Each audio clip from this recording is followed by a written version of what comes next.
Photos with Disturbing Backstories, Episode 2. Well, behind me is what appears to be a beautiful family. We've got Chris Watts and his wife, Shanann, who's pregnant, along with their two daughters, Bella and Celeste.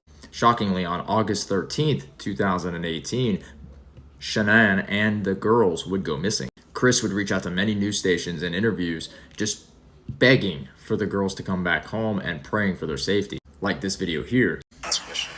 If your wife can see this, if she can watch this, what would you like to tell your wife and your kids?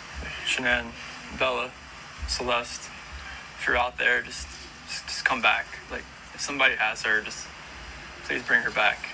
I need to see everybody. I need to see everybody again. This house is not complete without anybody here. Please bring her back. But as the pieces of the puzzle started to come together, they found out that Chris Watts was actually having an affair with this girl here, Nicole. Then, on August 16th, Shanann's body was found in the same oil field that Chris worked at.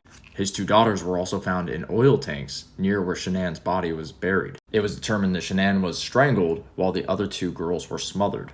After a 6-hour interview and a failed polygraph test, eventually Chris Watts admitted to the murders and described them in grisly detail. He said that his wife may have been praying while he strangled her to death in their bedroom. Then he drove her, along with the two girls that were still alive, into the oil field that he worked at, and he buried his wife. Then he smothered his 3-year-old daughter, Celeste. And then it was Bella's turn. He said when he closes his eyes, he can still hear Bella saying, "Daddy, no, Daddy, no." And then he used the blanket that he had just smothered Celeste with to do the same thing to Bella. Then, in a shocking turn of events, on November 6th of 2018, he reached a plea deal and pled guilty to the murders to spare himself from the death sentence. He was ultimately sentenced to life in prison without the eligibility of parole.